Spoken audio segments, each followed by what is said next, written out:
विद्यार्थियों, good morning. आज हम अगला पद पढ़ने वाले हैं। पद है मानस रोधक वर्णों कहाँ से लेकर प्यास और भूख तक। व्याख्या। मानसरोवर के जल के बारे में मैं आपको क्या बताऊं, क्या वर्णन करूं। जो समुद्र की भांति अति अगाध भरा हुआ है, उसका पानी मोती सा निर्मल है, वह अमृत तुल्य और कपूर से सुवासित है। दीप की शिलाएँ लाकर घाट बनाकर सरोवर बांधा गया है। प्रत्येक खंड में घुमावदार सीढ़ियाँ बनी हुई हैं। लोग चारों ओर उतरते चढ़ते हैं। प्रफुल्लित कमल लाल हो रहा है, उसमें सहस्त्र सहस्त्र पंखुड़ियों का छत्ता है। सीपें और मोती उलटते हैं, उतराते हैं। हंस चुगते और खेलते हैं।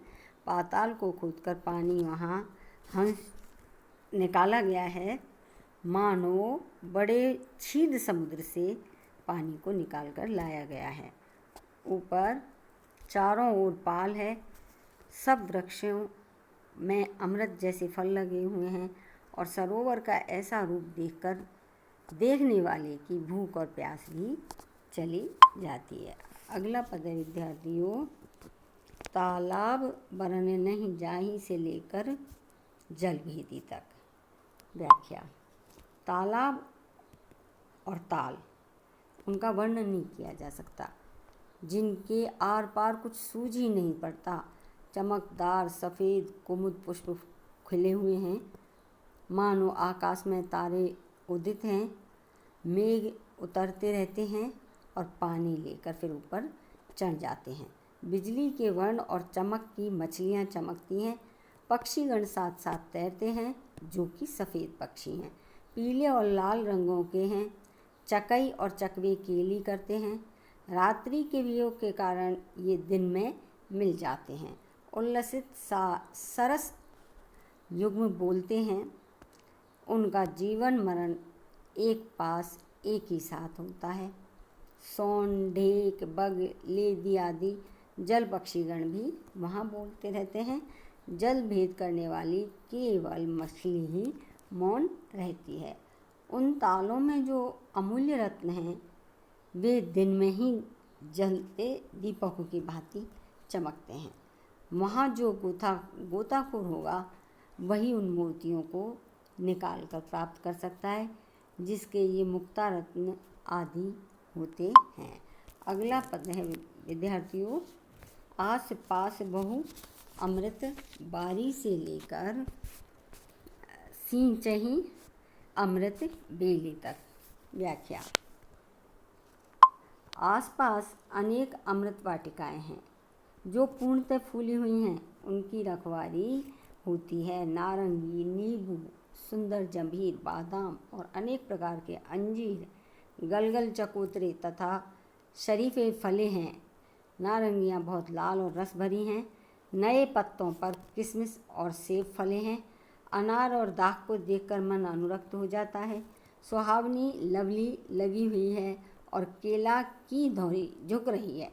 सहतूत, कमरख और लीची फली है और राय, करौंदा, बेर तथा चिरौंजी भी। संगतरा और छुहारा दिखाई दिए हैं और भी अनेक खाद्य फल जो खट्टे मीठे हैं वहाँ हमें दिखाई देते हैं। कुओं में बहुत सी खांड डालकर इन वाटिकाओं में पानी के स्थान पर शरबत दिया जाता है। रहट की लगी हुई बाल्टियाँ इन अमृत लताओं को सींचती रहती हैं। अगला पद है विद्यार्थियों, सिंगल नगर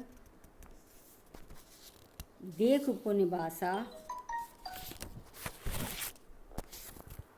धनी राजा अस जे के दासा। व्याख्या विद्यार्थियों। अगला, फिर बसा हुआ सिंगल नगर देख वह राजा धन्य है, जिसकी ऐसी स्थिति है। ऊंचे द्वार, ऊंचे भवन हैं, मानो स्वर्ग में इंद्र का आवास हो। घर घर सभी छोटे बड़े सुखी हैं। जो दिखाई देता है हंसमुखी दिखाई देता है।